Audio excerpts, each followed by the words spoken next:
Prix last year. And I don't think that will be the quickest lap that we are going to get in this session. And I know we've got the soft tyres, when last year it was the medium and the hard. But blimey. What do we expect then for qualifying, Crofty? 21s? Yeah. It's going to be in the 21s, isn't it? I think comfortably in the 21s. Well, by the time we get to Q3... They drop the fuel out, they turn the engines up. They don't have to focus so much on kinetic recovery, or at all, on qualifying. They don't have to use the heat recovery. Is it stupid to suggest we could get into the high 120s? Keke Rosberg. The bet's on. Keke Rosberg. I've not seen Keke Rosberg in a race for a long time. Now, whether he's been elsewhere, maybe Monaco last year, was that the last time? I think that's the last time I saw. Yeah, I was just thinking of that. He's not a regular visitor. No, I think I saw a shot of him last year in Monaco. Interesting. Come to say hello to his boy, as you would. But I don't know why he doesn't come, very often at all to races, because in the early part of Nico's career, he was pretty much at every race. Sauber having a better morning, with Nasser and Ericsson currently 15th and 13th respectively. Finding those air vents on the top of his helmet there to cool him down. Right, so Daniel Ricciardo has a lighter blue on his helmet than Max Verstappen. I think he has more white as well. That's how I kind of pick him out. It's got a bit more white at the top and at the front. Light blue with white as opposed to the dark blue with not much white. Yeah, I don't do the whole camera roll hoop colour thing. I always get confused by that. I go by helmet design, so... The camera roll hoop actually is the easiest way to spot it when you're instantly trying to see a driver from long distance. But Kimi and Seb get it right. One's got the red helmet, one's got the white helmet. That's how it should be, Ted. You noticed that Kimi Raikkonen's car was on stands in that shot. I did, there, you just saw Mark Arnold. That's not because it is broken. It's because they're having to do a change to the rear suspension on the left rear. And it just helps if the car is up. Vettel's car also has its bodywork off, and they're looking like they're doing a change around the rear axle as well. So Ferrari just still not quite found the right setup that they want for the conditions that we find ourselves with today, with the track temperature, with a particular wind direction, and all these things we've just kept saying, haven't we, throughout today and yesterday.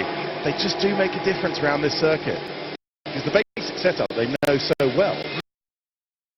No, I think I saw a shot of him last year. Yeah. They don't have to use the heat recovery. Kept saying, haven't we, out this circuit, not just from a technical point of view.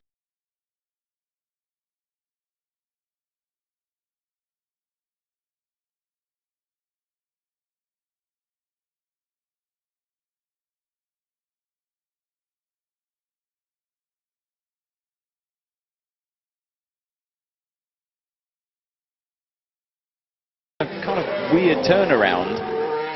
It actually becomes quite a hard track to master in qualifying, because you know all the places, all the pitfalls or potential pitfalls around the lap where you can lose time and also gain time, and it makes you overdrive in many ways, because you're thinking, well, my teammate knows all these tricks as well around this place. Yeah. Nothing else to find. So you try and find a bit more, and that's when it goes wrong. So in qualifying, it's almost about not making the mistake around here, doing what you know you're capable of and what your car's capable of, and waiting for the slip up from the opposite or the other side of the garage. Yeah, you kind of you know your AI line, as it were.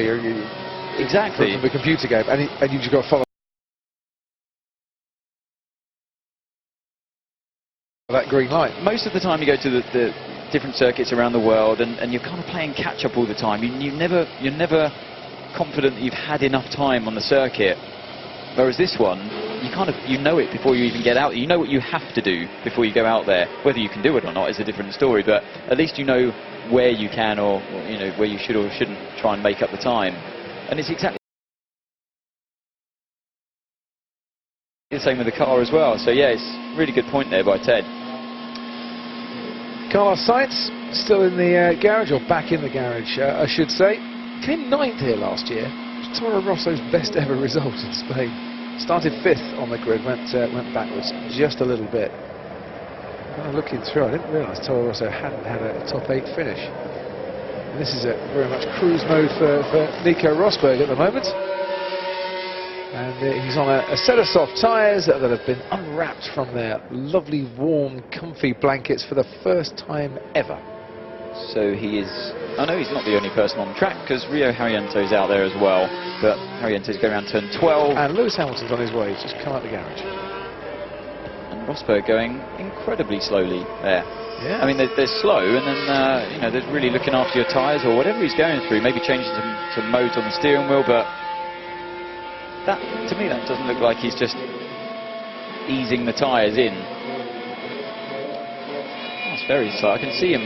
Ted, can you see, is he coming into the pits? He's coming back into the pits. He's pressed the pit confirm button, and that lights up a big flashing red square in the pit box that I can see, which says pit confirm. And all the guys are out here, as you can see out of your commentary box window, the Mercedes mechanics in the pit lane. So that's odd. You would think it's time for a quali. Still a problem? Okay, so box. There was a problem. Okay, he's told he's being told to go to engine default 1, and the problem is still there. What is the problem? Oh dear, we're not talking about an MGUH recurrence this time on the other side of the garage, are we? I think you're just saying what everybody else is thinking at the moment, with absolutely no proof whatsoever. Well, I'm a fan like everyone. Yeah. I mean, you never put new tyres on one of these things and cruise around like that, so of course it's, yeah, it didn't look right from the beginning. And they're wheeling the car back into the garage now, I can see off screen. So, Houston, we have a problem. Yeah, or Brixworth, we have a problem. He noticed it at the pit exit, I think. I mean, he certainly was very much in slow cruise mode for the whole of the lap. Hamilton now starts his flying lap on a brand new set of super soft tyres. The pole set through 2014. Is he going to get held up here? Going to turn one? Keeps out of the way. Keeps out of the way. Well so this done. is the programme that Rosberg was obviously on as well until the problem. They've sent the cars out there, new tyres, for a bit of a quali simulation perhaps, and so Rosberg's now losing out on this seat time. While they work away in the garage. Hamilton a couple of kilometres down in the speed trap than he was yesterday on his flying lap, and by the same token he was up through the first sector, but only by about 700. That's where he ran wide yesterday. He keeps it within the white line that time. Turn 9, yeah, that's the way to do it. That's perfect through there. You get the DRS open nice and early, didn't run too wide. Now breaking down into turn 10, the car bounces, touches the ground just slightly. See what I was saying about turn 10? It's not necessary to clip the apex there completely. It's more about carrying the speed, and into 11 the car looked much more stable than it did yesterday. Yeah, they've worked hard overnight here, haven't they? Well, and also he's driving a bit more within the car as well. He's giving it a bit more time. It's always tricky to get on the power there as well. We saw Vettel struggling. He said he made a mistake there. So how does this lap look from Hamilton? Yeah, 1/10 down. Lost time in that final sector. Maybe the car... Has he got on the power? Did it look a little bit too loose at the front? Was it? The traction didn't look great to me on the exit of the penultimate corner. He definitely lost a bit of time there, and then the final corner as well.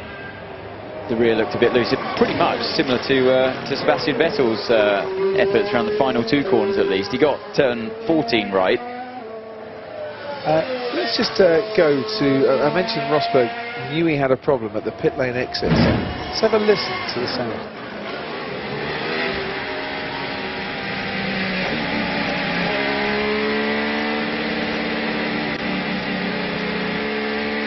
So what's happened there, as he applied throttle, the engine didn't like it, and it went straight into what Mercedes called protective limp mode. Ted? It's a protective, it's a limp home mode. Yeah, but we saw that in Bahrain, didn't we? Yeah, it's kind of an engine default position setting, whereby if the car thinks it's got something wrong with it, it sort of crawls home while doing minimum possible damage to anything that might have gone wrong. But that sound you can hear in the background is indeed the Mercedes V6 of Nico Rosberg. They're just firing it up. He's not going anywhere at the moment because the tyre blankets are still on the car and there are lots of mechanics around. You ready? Okay, Nico's boxed just as an issue. Just in case you were thinking of spotting him on the track. Penny for Lewis's thoughts.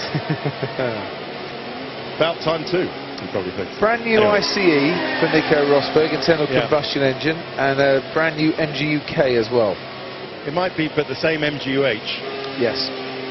Of which they are not sure of the reason that it kept failing on Lewis Hamilton's car. Now, I know you were told yesterday that it was just, they thought, a batch problem, an unlucky problem. Yeah, but twice. What if it's twice, yeah.